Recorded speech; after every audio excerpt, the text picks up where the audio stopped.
How is the economy driven in ESO? How are trades done through auction houses in ESO? There's guild stores, which are different than auction houses, but um, I would recommend looking up guild stores, and apparently there's like a skunk outside, Lacey. You mind shutting the window?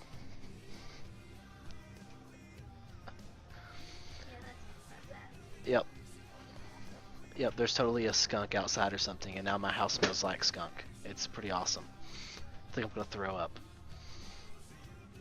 Where was I before the skunk bombed me? Um, yes, I'm drinking sweet tea, Mork, not Dr. Pepper. I'm not big of a fan of Dr. Pepper, but I will be drinking Mountain Dew. I don't remember where I was at. Oh, the economy is really complicated because we haven't seen a lot of the economy because the PTS is so small and the beta test has been so short. It's hard to say what will happen there.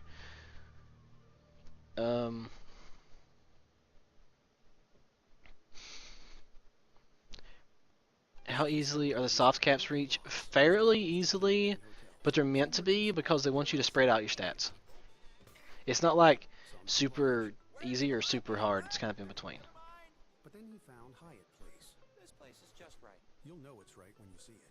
Hyatt Place, with roomy rooms, free Wi-Fi, and the free AM kitchen skillet breakfast with your stay.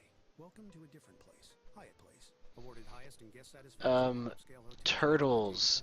If you would like to ask a question that isn't about Adventure Zones, go for it. That's the only thing I can't talk about. So if you know everything about ESO besides Adventure Zones, and the entire community does, sorry. Can't help you with knowledge beyond knowledge. Alex, so what is your favorite second weapon for a Templar after the Restoration Staff, and why? I would go with the Destruction Staff because I like Impulse. I think Impulse is a good ability, and I like Force Shock. I think that's a good ability, and Weakness to Elements is also a good ability. So that's probably my second favorite weapon. Even though I think it needs to be fixed because I think it has a lot of weaknesses in the way it's made. But I do think it has some good abilities.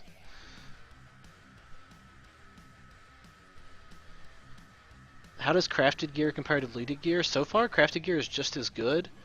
You can actually end up crafting on looted gear, which makes you can make looted gear better.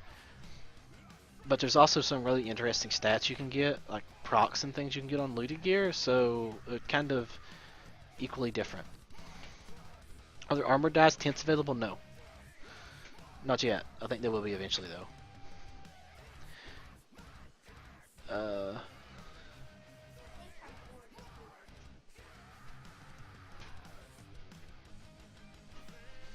Can I elaborate on the soft cap stuff? Yeah, basically, you're going to want to put points in health at level 50 because of how many points you get 1 to 20 instead of 1 to 10 in health compared to the other two. And on gear, you don't get that same conversion, it's just 1 to 1. So health is better to put attributes in if you can cap out everything else you want. Like if you want magic, if you can cap that with gear, then you don't really want to put more attribute points in it. It's a short version.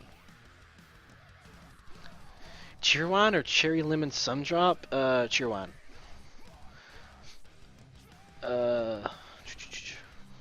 Does the ultimate percentage damage ratio affect weapon enchants?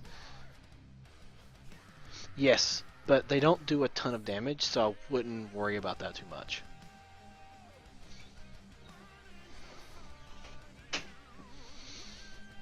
Why Resto Staff with Templar? Because you get more options. And some of the Resto Staffs work really well with the Templar heals. Such as, you get lots of HOTS with the Resto Staff, and you get lots of direct heals with the Templar, so it's sort of like being the best of a Resto Druid and a Holy Paladin. Wow, you get the good things from both. Oh my god, why is everyone dying, Mork? Because we drank the Kool-Aid.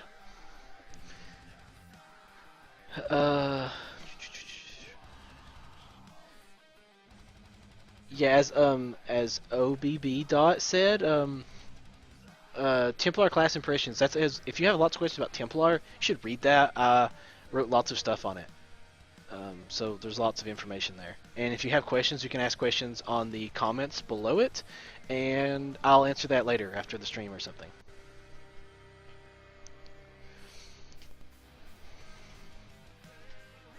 Or Alexis, Atrix Bill Templar makes better use of the two-handed weapon or one-handed. It doesn't matter, really. It's according to which abilities you like best. You could make both work. They're kind of independent of each other.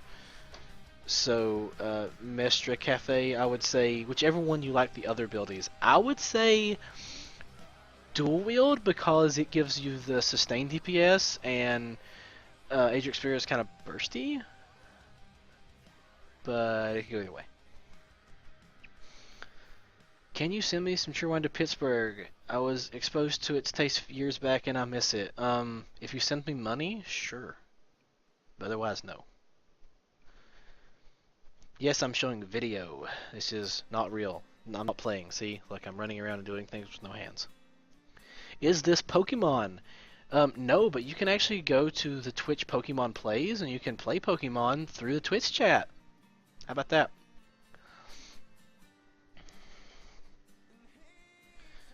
For an even mix of DPS healing, Sork or Templar, either one, I would probably say Sork. Sork. Slight advantage to Sork. But Templar has its advantages too. It's really according to what you're doing. It's a very hard question to answer. In the majority of cases, I would say Sork, but not in all cases by any means. Do they plan on adding dueling in a future update? I absolutely think they do. I just think it's one of those things they didn't have time to deal with. Cycle of Life Passive seems powerful. I think that includes all abilities. So yes, it's pretty powerful, but you lose the ability of use like other abilities damaging skills. So that's how it makes up for it. Is ER recruiting? We are recruiting exceptional applicants only. So there are very few spots open. So unless you are exceptional, I wouldn't bother applying. But if you are, by all means apply. We are looking for some good people.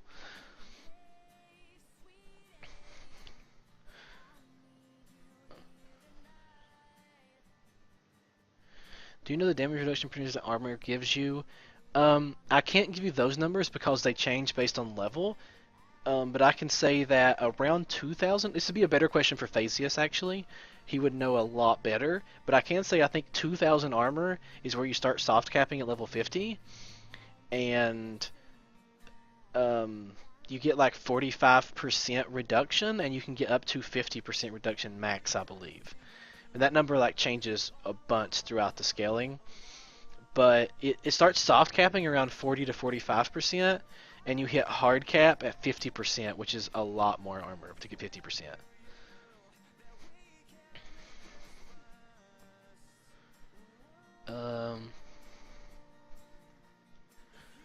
Regarding soft caps again, are there soft caps for different aspects of magic and stamina? For example, is there a soft cap magic and stamina regeneration, a soft cap for magic and stamina? Yes, there's a health soft cap. Yes, there's magicka and stamina separate soft caps, and yes, there is a separate soft cap for regeneration of each one, including stamina. Those are all separate soft caps.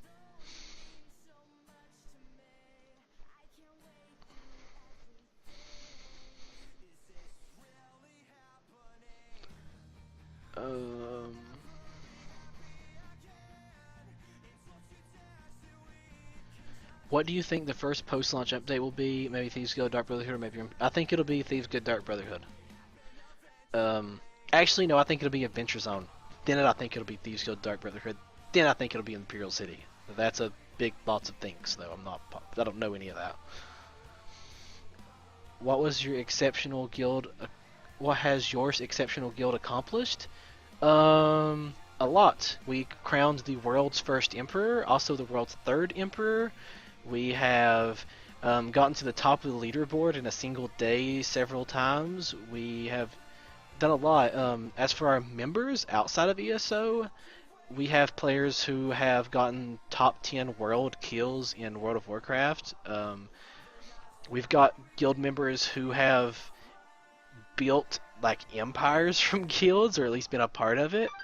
We have lots of really accomplished gamers. So we've accomplished a lot.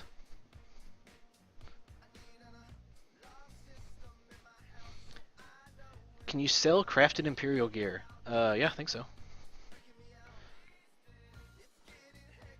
What do you consider exceptional player? There's a lot of things that are considered exceptional players. Um, I would say anything that puts you in the top 10% of what you did would make you exceptional. So if you're in the top 10% of guilds in World of Warcraft, like heroic rating, it'd be pretty exceptional. If you were, a realm rank 12 in Dark Age of Camelot, that's pretty exceptional. If you were in a guild that people have heard of, like if you say a guild name and I've heard of it, it's probably an exceptional guild, more or less.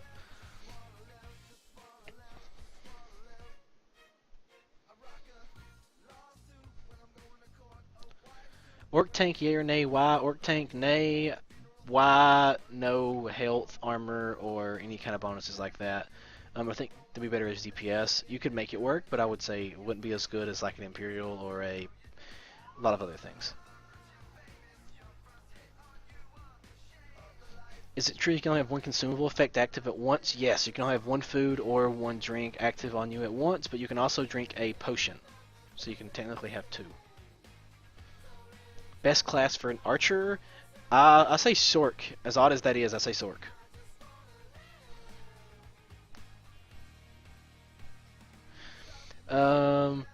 Nord with a two-hander heavy armor could be good, yes, for DPS. It could be like a bruiser, warrior type thing. Is the Nord racial really 246 armor? It's really 246, but it scales upwards. So at like 50, it may like be 200, 400, 600. I don't think it's that high, but it's something like that. It goes up in the number. You get a number, not a percentage. Thanks for the really helping me decide what build I'm going to make. I followed. Awesome. Thank you for following. If I answered your question and you enjoyed my stream so far, you should really follow because I plan on doing this again and you may miss it because it's not going to be like posted on TF every time by any means. So follow me if you want to see my next stream, and pretty soon I'm going to have streams of the actual game, I hope. So yeah, I would stream like live game footage. Alex, will having full legendary quality gear at veteran rank 10 make most of your stats overcharged?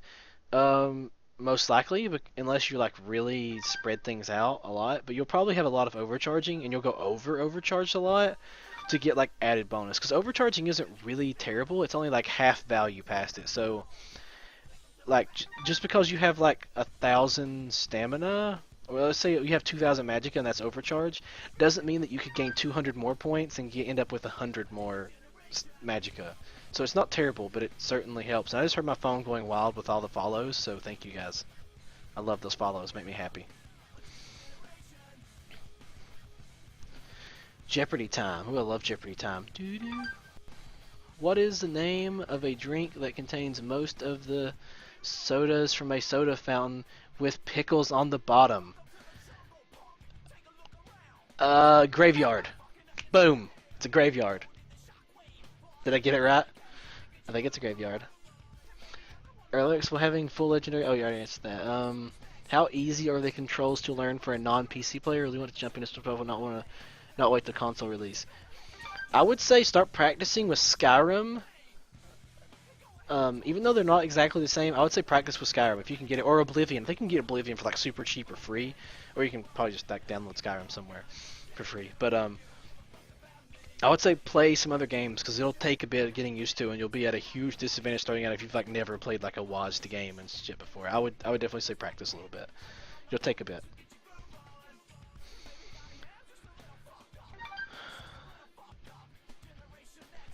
Yeah, Valentril says PC controls aren't that hard unless you've like never played on a PC. Then it is much harder. Unless you're like a really big gamer, like really big, then you may just jump right in because your like hand-eye coordination's awesome. Why is Sork good with bow specifically? Surge is very good, and that'd be my biggest reason. Surge is really good, so you can get a big bonus to your bow damage, and you can still stack stamina on a Sork. You can still stack medium armor to get more stamina and stuff like that, and you can get abilities like Lightning Form and Bolt Escape to move around quickly to like keep at range. But Surge is the biggest reason. I feel like Surge is really, really good.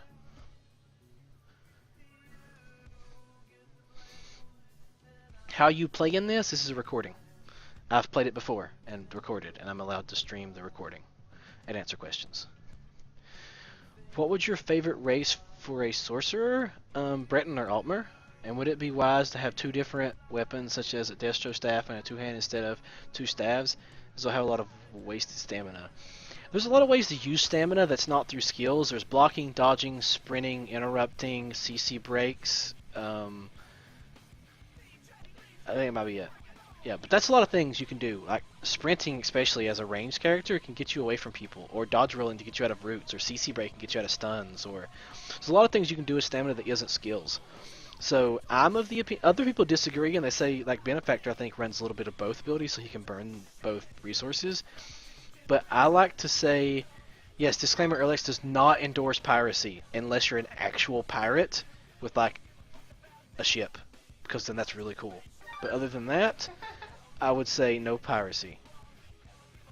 As Jack Black would say, you're a douche if you're a pirate. He said that once, it was really funny. Don't be a douche. Don't pirate software. Oh, back to the question. Yeah, Benefactor is one of the people I think that say that you should get like a little bit of both, but I'm of the opinion that there's lots of ways to use stamina that isn't using abilities that use stamina, so I would go with Magicka abilities. What race do you think has the coolest looking veteran armor? It's personal opinion, but Bosmer is cool because they get like skulls and shit, and Orc is very cool. Argonian looks dumb as shit. I would not go with Argonian. You'll look like a retard. Altmer looks very fancy. Imperial is going to look really good. But overall, I see my favorite, like personal favorite, I would say Orc. Orc is very high quality looking stuff.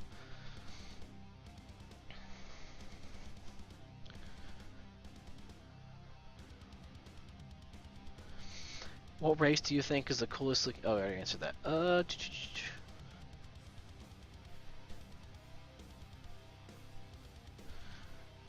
don't know what you're talking about, Squishy.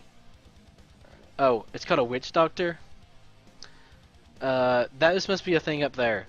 Down in Kentucky, it's called a graveyard. I'm pretty sure.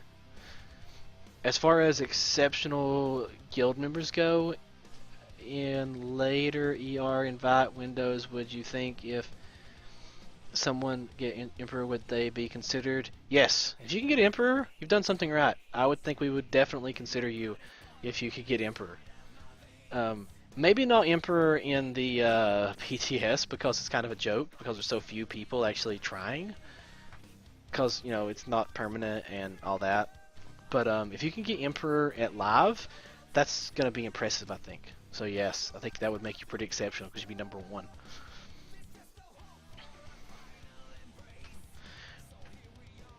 Water orcs are good, great at then. That's not a question I'm completely prepared to answer 100%. I would say check Tamriel Foundry's article that Atropos wrote about the races, because he asked everyone their opinions in the guild, and he kind of combined the best of things. So you'll probably get the best answer reading that article. But they're good at melee DPS things generally.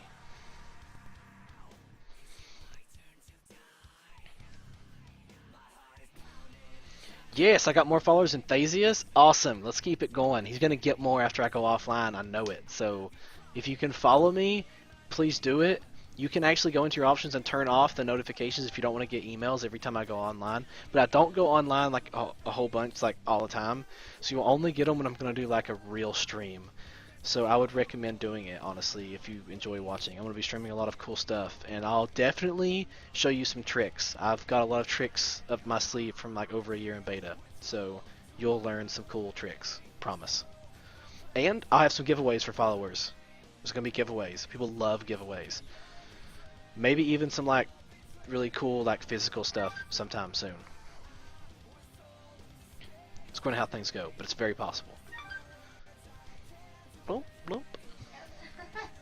Love that sound. Every time my phone makes that sound, I know I'm getting a follower. So the more times you guys can make that sound come through, it'd be awesome.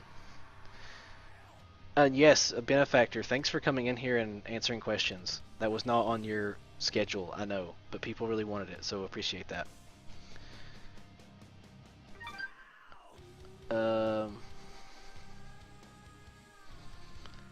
Somali pirates are different.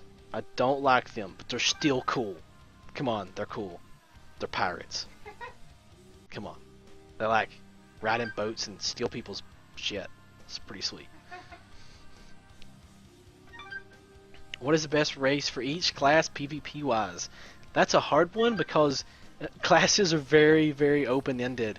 Pay attention to this thing if you're watching this, by the way, guys, because there's like 800 people outside this gate and we have no idea because we're all hiding in the corner.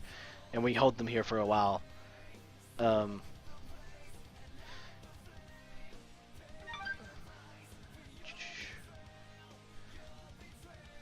You guessed my accent incorrectly. No, it's cool. I'm from Kentucky.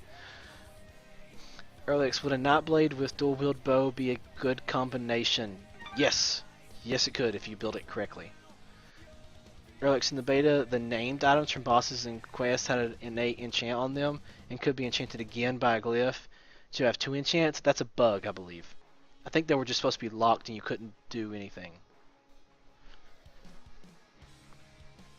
Unless that's not a bug, and then you can just double enchant things, which would be cool. And yeah, check out this. There's a ton of people outside. We were holding all those people back. Look at that. Ton of people.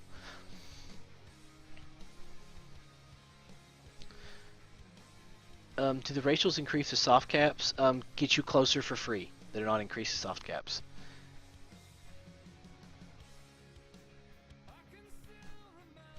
Seems like Nightblades aren't good at anything from the way I've been reading articles.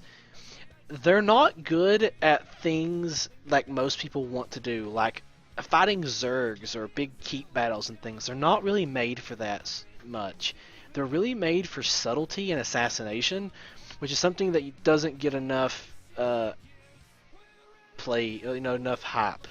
Like this map. Here, let me pause it. If you look at this map here, hope you can see my mouse. For example, this keep is under attack here, and it's probably under attack by these people, and these people are going to be defending it coming from here. If you were from DC, the blue, and you were camping like somewhere in this area as a Nightblade and trying to stealth and just gank people, you could get a ton of kills by just jumping out, killing people, then re-stealthing and getting away. Because Nightblades are really good at re-stealthing and getting away. If you're an AD player, you can get on this side and stop people from coming to attack, and you've got lots of open room here. There's tons of places like that. Like over here was a keep under attack. You could roam around it. Here, there's a good point of where people could come across and try to be. It looks like they just took that farm and they're going to go around and get the other ones. There's a lot of ways that Nightblades can be really useful, especially with single target damage in like a 4v4 or 6v6 fight or something like that. But they're not good at like AoE bombing a Zerg or anything like that. And that's where a lot of people like feel like is the most important. But it's not the most important. It's just the biggest hyped up thing because of ESO and its large scale warfare. So it was a really long answer to that question, a very short question, but I would say Nightblades are not as bad as they seem, but they're just not good at a lot of the things that people like or want. How many people would you say are needed to take an undefended keep by surprise? If no one showed up and you had a ram on the door and you went straight through and no one showed up, you could do it with like 8 people. Or maybe something like that, maybe 8 to 12 people, maybe a few more than 8, maybe like 12 to 16 people would be a good number to be able to kill the guards really quick and not have too much trouble with them. But if you could keep the ram going, I would say 12 to 16 people. For a resource, like 8, maybe closer to 16 for a keep, 8 for a, and this is like level 50 players, not level like 10 players, they couldn't do it. But level 50 players, 16 for a keep, 8 for a resource. Nightblade is more fit for PvE than PvP. No, Nightblade is good for both. It's just they're not good for like a keep defense, AoEing down people. They're more of a single target thing. They're not as good as in groups, I think, is the problem. They're not as good in big group fights. They're better in like doing their own thing. And that's not like 100% true, but they excel more than anyone else at like solo stuff than other classes. How many rams per gate? 1. You can only have 1 ram per gate. But they do knock down gates pretty quick. Like, I think it's 5 minutes to get a gate down with a ram, whereas like that's a fully like upgraded gate. And like trebs. You have to like 20 trebs to get down a wall in 5 minutes, or maybe you still not be able to do it.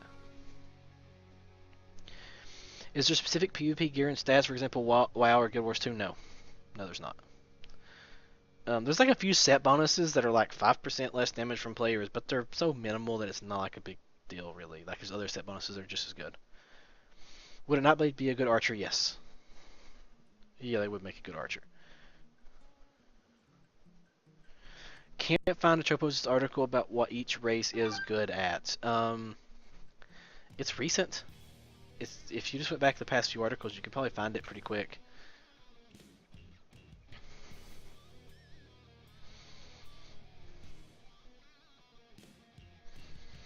Did you notice that resource icons of PvP took a couple minutes to update in the overview map? Yes, that's a bug, and you could tell it was a bug because you could actually mouse over it and it would tell you the real owner. It just didn't change the icon over, and I think that was definitely a bug.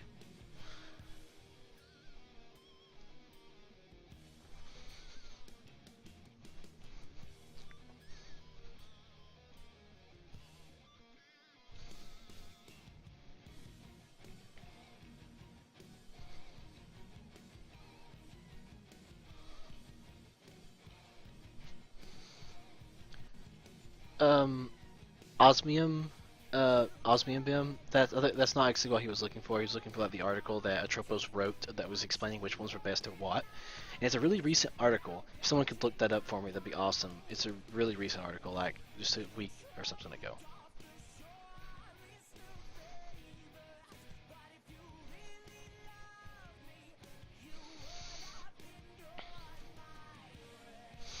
So I'm planning to mainly playing solo. Should I seriously consider a Nightblade? Yes, I think you should if you're planning on playing mostly solo. I would say that's a very good choice if you plan on playing solo. There's a lot of things you can do with the Nightblade, and I think they excel at being solo. You really enjoyed a heavy armored Dragon Knight with a fire staff. How do you think that build would transfer into the Templar? Very well. It's according to how you were doing it, but Destro Staff, Templar, I do it sometimes. I think my alternate weapon, I actually didn't have an alternate weapon yet on this build, so usually my alternate weapon is a Destro Staff. How come I'm playing DC in the video, not AD? Just for this test in particular, we happen to pick DC. We want to do something a little different. How long would it take to take an unguarded, undefended keep with 16 people? 10 to 15 minutes. Probably like 12 to 13-ish, if you're quick. So, yeah, about that. There you go, there's the article. Thank you, Jim Germini. Jim Germini?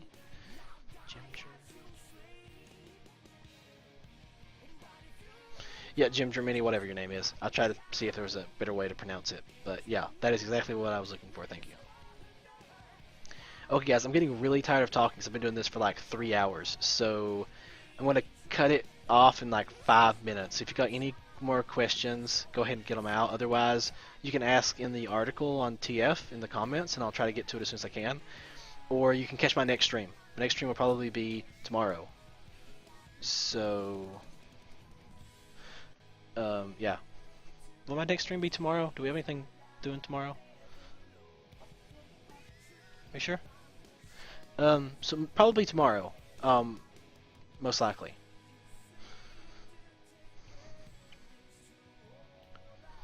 Would an Altmer, Nightblade, Destruction Mage be a good solo character? It's according to how you did it. Maybe. It's according to how you did it. That's a really hard question